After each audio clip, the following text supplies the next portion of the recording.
السلام عليكم ورحمة الله وبركاته، ومرحبا بكم أعزائي الطلبة في محاضرة جديدة من محاضرات الدوائر الكهربية.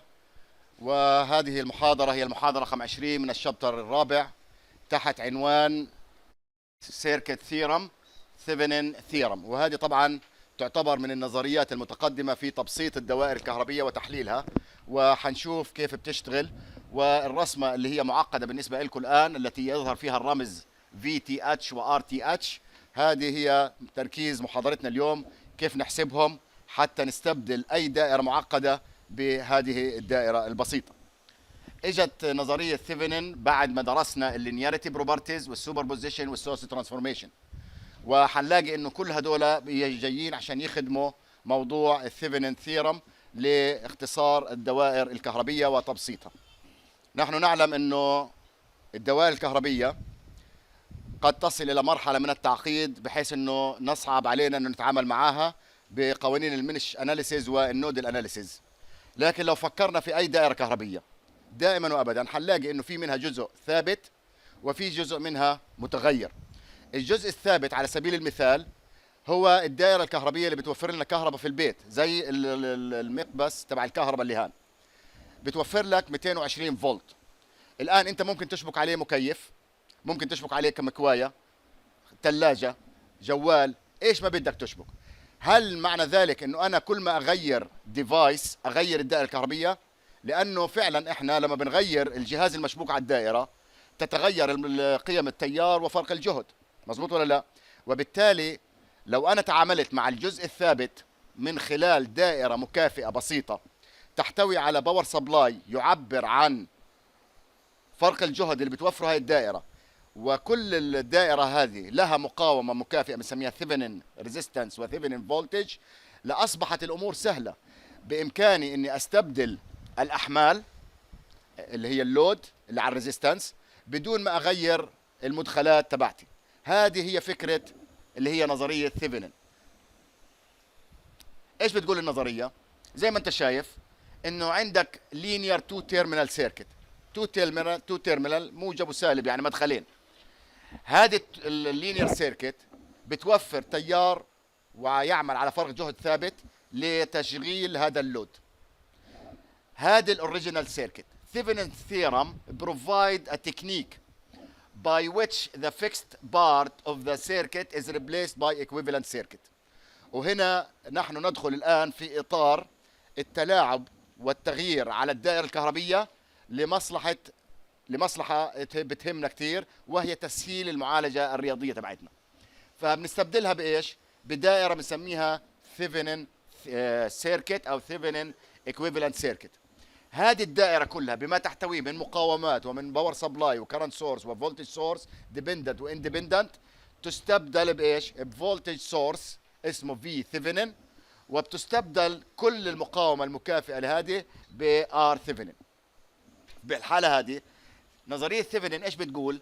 بتقول انه a linear two terminal circuit، وانا حطيت linear بلون مميز لانه فعلا فقط الدوائر اللي هي الخطية two terminal circuit can be replaced by ايش؟ equivalent circuit consisting of voltage source TVH و resistor RTH. اذا كل الدائرة الكهربية بالتعقيدات اللي مرت علينا سابقا حنختصرها بباور سبلاي ومقاومة. ايش بنعرف ال V ثيفنين؟ هي الاوبن سيركت فولتج at the terminal، بمعنى هي فرق الجهد الذي يتولد عندما يكون اللود disconnected. هذه معناتها اوبن سيركت، يعني انا فصلت ليش؟ اللود. اما بالنسبة للار ثيفنين هي عبارة عن the input resistance at the terminal عندما تكون كل الاندبندنت سورسز تيرند اوف. تخيل كيف؟ يعني كل المصادر الطاقة الموجودة في هذه الدائرة بفصلها عن الدائرة وبحسب المقاومة المكافئة كما تعودنا. إذا احنا الآن أمام تطبيق مهم جدا لما تعلمناه في الشابتر الأول والثاني والثالث، بحيث إنه هذا نسخره في الحصول على VH V ثيفنين وR ثيفنين. بعد ذلك طبعا عند اللود ايش بيطلع من هنا؟ بنطبق عليه قانون ايش؟ بنطبق عليه قانون اوم. ناتي الان لموضوع مهم جدا. how to find Thevenin equivalent voltage. وبالتأكيد الشريحة اللي بعدها هتكون how to find the Thevenin equivalent resistance. أول خطوة بدنا نعملها إنه إحنا بنتعامل مع التو سيركت اللي أخذناهم في الشكل اللي فات بأنه equivalent. إذا suppose the two circuit A and B اللي كانت في الشكل اللي فات are equivalent. إيش معنى equivalent؟ متكافئتين، وبالتالي علاقة الجهد والتيار بينهم متشابهة.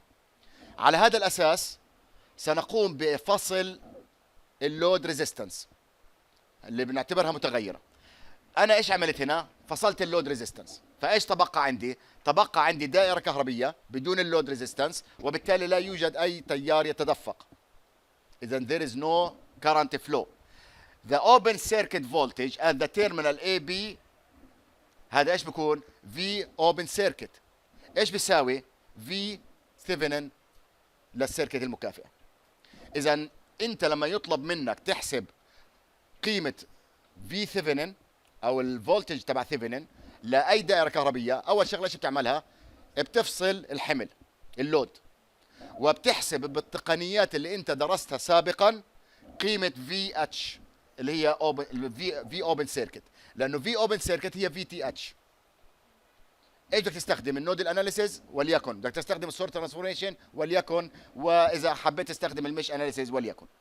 اذا لان الدائرتين متكافئتين، فلما انت عزلت اللود ريزيستنس اصبح لا يمر تيار، وكان فرق الجهد على التيرمينال A و B هو الفولتج اوبن سيركت الذي يساوي تماما بالتمام والكمال الفولتج تبع مين؟ تبع ثيفنين. اذا انا كاني بقول لك احسب الفولتج تبع الاوبن سيركت عندما تكون الريزيستنس ايش؟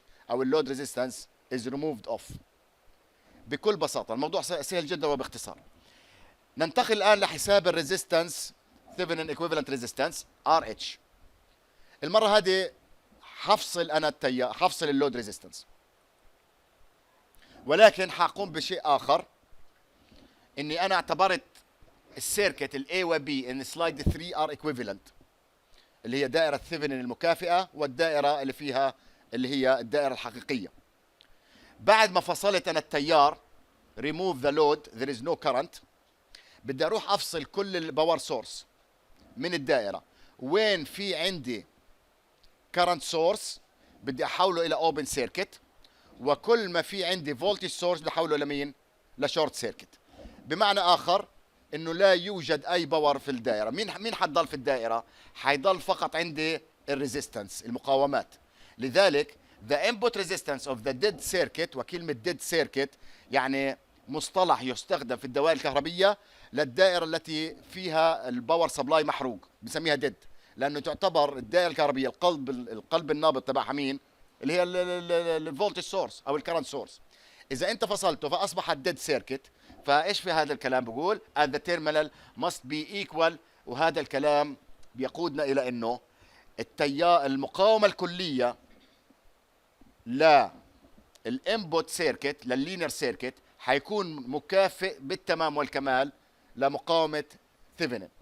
اذا في الحاله هذه the input resistance at the terminal when the independent sources are turned off، فحتكون عندك ال R Thevenin تساوي المقاومة المكافئة كما تعلمت في السابق اللي تبعت الدائرة. إذا الطريقة والسبيل لإيجاد R Thevenin إيش بدك تعمل؟ فصل الحمل اللود ريزيستنس بشيله، بعتبره مش موجود، وبتخلص من كل independent باور سبلاي. ماذا عن الديبندنت سورس؟ لا بخليهم، وإلهم معاملة خاصة.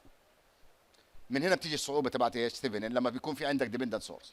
إذا الخطوات سهلة وإعادة ترتيب للمعلومات اللي احنا أخذناها سابقا.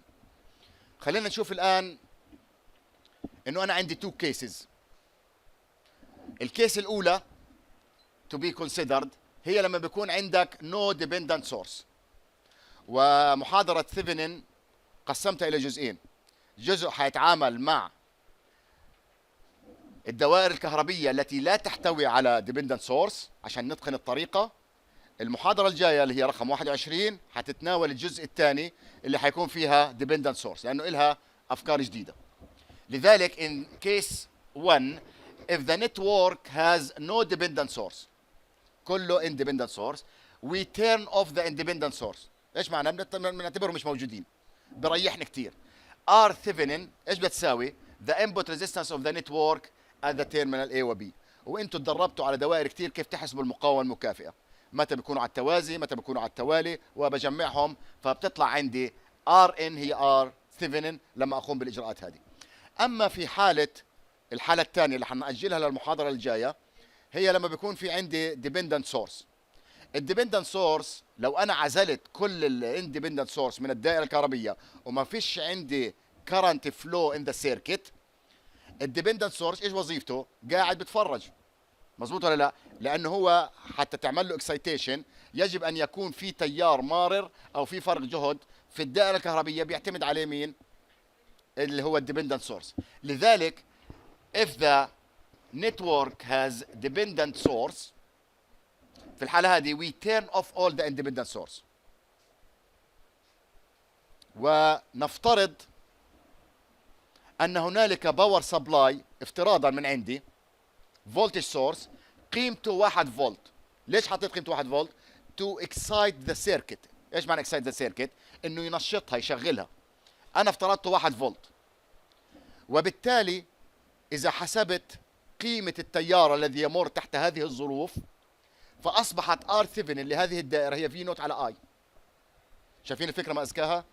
لانه لما يكون انت عندك ديبندنت سورس وانت فصلت التيار وفصلت اللود ريزيستنس وما فيش عندك فولتج سورس، الديبندنت سورس هدول موجودين بدهم حدا يشغلهم لانه بيعتمدوا على اليمنت اخر. فبروح بفترض، باجي للسؤال تبعي وباجي ببدا الحل كالتالي: بشيل اللود ريزيستنس وبقول suppose that we have a voltage source of 1 فولت. وليش اخترت 1 فولت؟ لتسهيل الحسابات الرياضيه. انت خذوا 10 فولت، 100 فولت، 1 فولت، مش مشكله. وبتقوم بحساب الاي نوت. كده تحسب الاي نوت للسيركت من خلال المش اناليسيز، نود الاناليسيز، ايش ما بدك، تطلع معك اي نوت. بتروح بتقول 1 تقسيم التيار اللي طلع هي الريزيستنس، ومن قانون اوم لانه هذه لينير سيركت ايش هي المقاومه بتساوي؟ في على ار، في على اي. اذا لما يكون انت عندك ديبندنت سورس تستخدم في على اي. لما تكون الدائره بدون اندبندنت، بدون ديبندنت سورس، بشيل هذا وبحسب المقاومه اوتوماتيك على طول ستريت فورورد. طيب ممكن احنا نستبدل الفولتج سورس بكرنت سورس. طالما استبدلته بكرنت سورس بدي افترض له قيمتها اي تساوي 1 امبير. هذه الاي نوت اللي هي 1 امبير هي وظيفتها انها تفعل الديبندنت سورس وتشغلهم. وبقوم بدوري بحساب الفولتج الذي ينشأ عن وجود ال1 امبير. وفي النهايه الريزيستنس تبعت ايش بتساوي؟ ثيفنين ريزيستنس في على اي. والاي طالما هي بواحد هي صارت قيمه في بالايش بالاوم. انت لك الخيار في اتباع اي طريقه. حابب تستخدم فولتج سورس، حابب تستخدم ايش؟ كرنت سورس. اذا بدك تستخدم نودل اناليسيز بتصور لو حطيت كرنت سورس بكون افيد لك. لو حبيت تستخدم مش اناليسيز بتحط فولتج سورس. وبالتالي انت بقى عندك طريقتين. وهنا جمال الدوائر الكهربيه انه انت عندك عده وسائل وعده طرق للوصول الى نفس الهدف. نلخص الكلام كله الان ونصبه لمصلحه ثيفنين ثيورم. انه ثيفنين ثيورم is very powerful in the circuit. It is help to simplify the circuit. الشرائح السبعه اللي مروا كانت وظيفتهم تعطيك فكره عن ثيفنين سيركت. ايش هي؟ هي عباره عن اختصار الدائره المعقده بدائره سمبل. وهذه الدائره السمبل من ايش مكونه؟ من فولتج سورس وريزيستنس. اذا انا بدي اروح اعزل الدائره هذه كلها واحط مكانهم هذول. هذا الكلام بفيد كثير في تصميم الدوائر الكهربيه. A large circuit may be replaced by a single independent voltage source and single resistance. The replacement technique is powerful tool in circuit design. وهذا الكلام حتلمسوه لما تبدوا في التطبيقات لانه هذه النظريه حتستخدم معاكم الى الابد.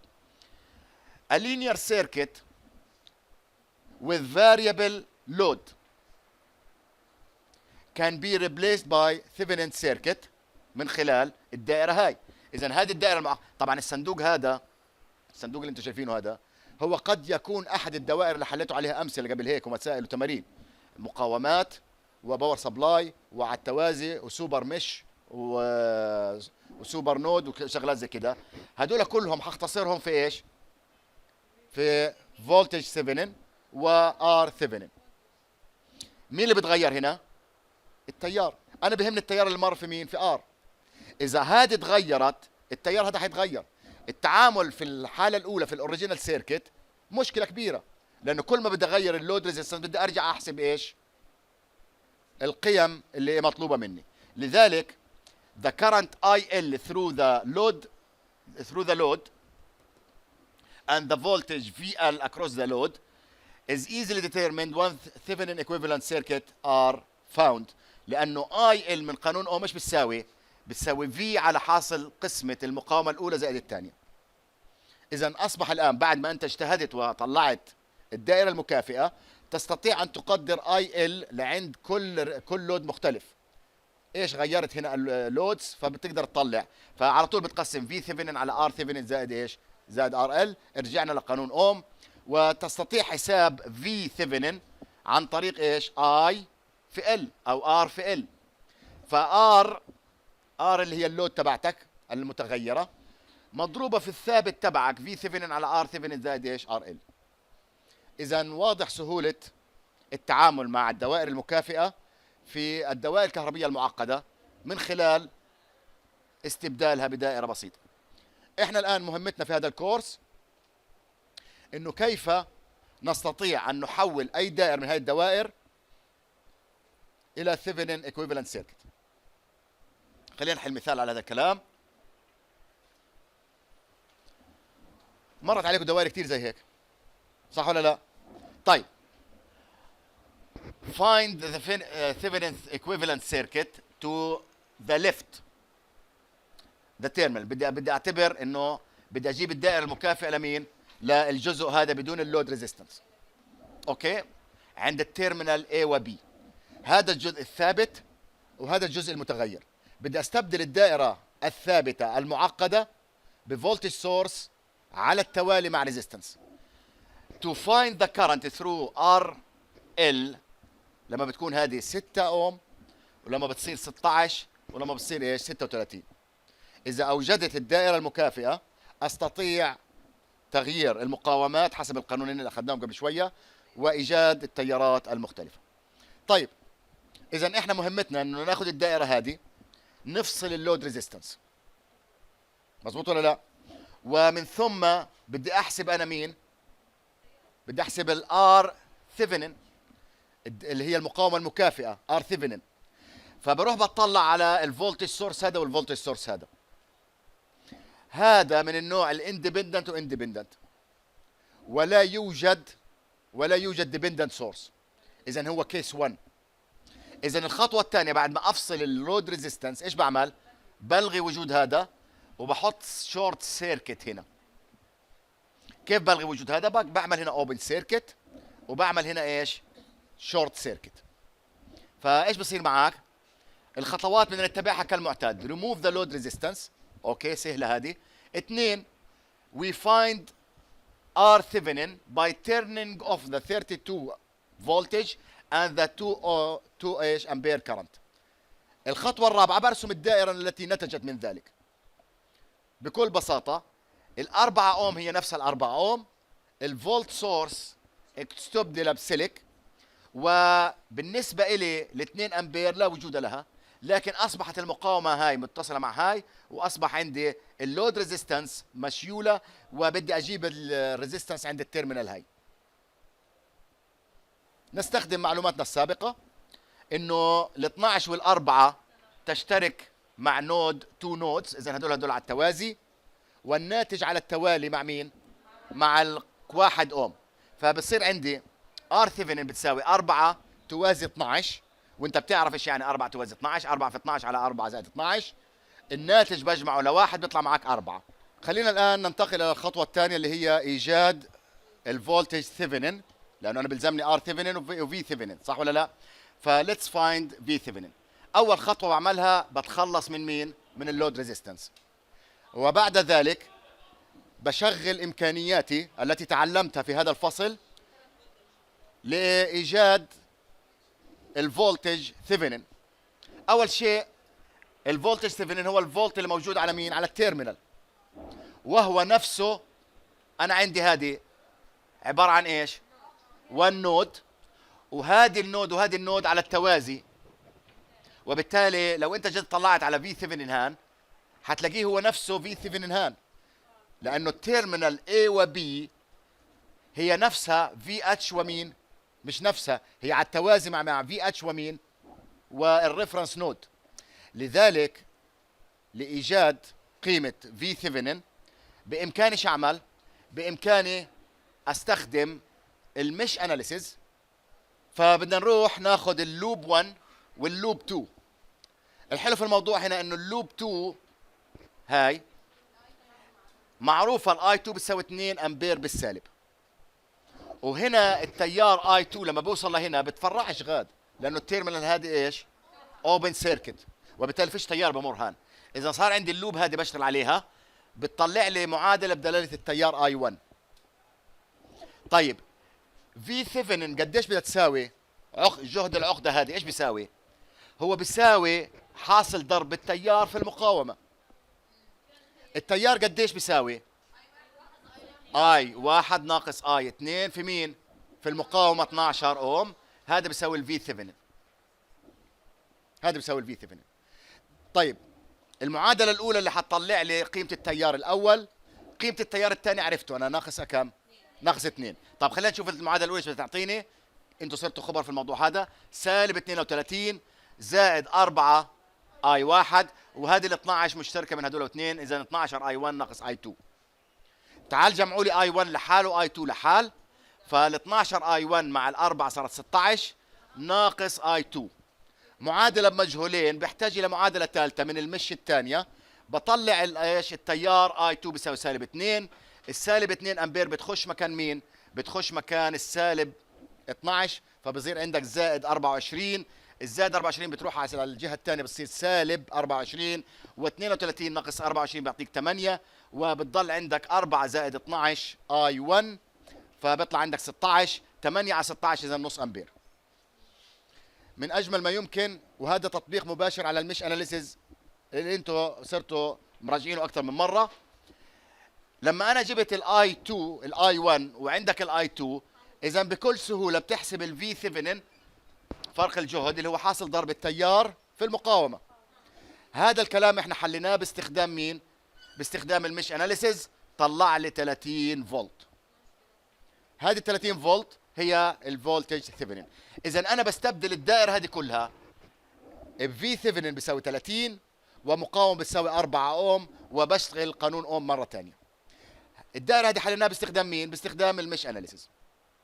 طب خلينا نطبق النود الاناليسيز عشان برضه نراجع معلوماتنا، لانه انت مخير. انا ما بلزمنيش الان لوب 1 ولا لوب 2، انا بلزمني نود، وبدي احدد التيارات اللي ماشيه على النود. اول شيء ال 32 فولت هذه بتخش على الفي اتش، وبنزل تيار الى الاسفل، وبيجي من ال 2 امبير اللي هو الاحمر 2 امبير، وهيك بكون انا عندي شبكه التيارات اللي عند العقده. مين اللي داخل؟ 1 2 بيساوي هذا. طيب اللي بالازرق هذا ايش هو عباره؟ عباره عن التيار اللي متدفق من هنا من صفر، من النود صفر الى ال 32 ثم الى ايش؟ التي في اتش. اذا التيار الازرق هذا ايش بيساوي؟ 32 ناقص تي في اتش على 4. اما بالنسبه للتيار اللي بالاخضر الاحمر ايش بيساوي؟ 2 امبير، قيمته معروفه 2 امبير، رقم ثابت. اما بالنسبه للتيار هذا في اتش على مين؟ على 12. اذا صار عندي 32 ناقص في ثيفنين على 4 زائد 2 بيساوي في ثيفنين على 12، بضرب في 12 بتعطيك المعادله السمبل هذه. 12 في تقسيم 4 3 3 في 32 بتعطيك 96. 3 في ثيفنين زائد 24، وبتنقل الفي ثيفنين على طرف، فبصير عندك 4 في ثيفنين بيساوي 120. اذا في ثيفنين طلعت 30. هذه الطريقه اسهل. هذا باستخدام مين؟ باستخدام النود الاناليسيس. انت بكفيك طريقه واحده بس احنا قلنا خلينا نتدرب، صح ولا لا؟ بدي اطلب منكم تجربوا بانفسكم تستخدم السورس ترانسفورميشن للوصول الى نفس النتيجه. احنا اخذنا متى السورس ترانسفورميشن؟ هل تصلح هنا السورس ترانسفورميشن؟ تصلح. ليش؟ لانه فولتج سورس مع 4 اوم مقاومه على التوالي بحولها لايش؟ الى كرنت سورس على التوازي. قديش قيمه الكرنت سورس؟ اللي هي 32 على 4 8. وبأجد ايضا عندي كرنت سورس على التوازي مع مين؟ مع ال 12 بحولها لفولتج سورس. اذا انا بختصر الدائره باستخدام السورس اناليسيز او السورس ترانسفورميشن للوصول الى هذا الحل. هيك عندك 3 طرق للوصول الى الحل، وبالتالي انت مخير في اختيار الطريقه التي تجد نفسك فيها متمكن. في النهايه برسم الدائره المعقده بدائره بسيطه. استبدلنا الباور سورس والكرنت سورس والمقاومات بايش؟ بفولتج ثيفنين وار ثيفنين، وحطيت قيمته 30 و4 زي ما طلعوا معايا. وناتي الان بارجاع اللود ريزيستنس. ارجعنا اللود ريزيستنس مره ثانيه الى ايش؟ الى الدائره. الان بدي احسب التيار الكهربي المارر في داخل هذه اللود ريزيستنس. احنا بنعرف التيار بيساوي الفرق الجهد على المقاومه. وماذا لدي هنا؟ لدي مقاومتين على التوالي، فبحطهم على المجموع. اذا بصير 30 على الثابت 4، ومين المتغير؟ ار ال. لما كانت المقاومه المطلوبه 6 اوم فبيطلع معك التيار الكلي 3 امبير. ولما كان عندك 16 اوم فبقسم 30 على 4 زائد 16 1.5. وحطيت لك اياهم بالالوان عشان تعرف انه كله ثابت ما عدا مين؟ ما عدا اللود ريزيستنس متغير. هذا الباور فول تبعت مين؟ ثيفنين ثيرم. واي ال في الاخر بتطلع 0.05. وهيك بنكون انتهينا من الجزء الاول. نراكم ان شاء الله في الجزء الثاني، والسلام عليكم ورحمه الله وبركاته.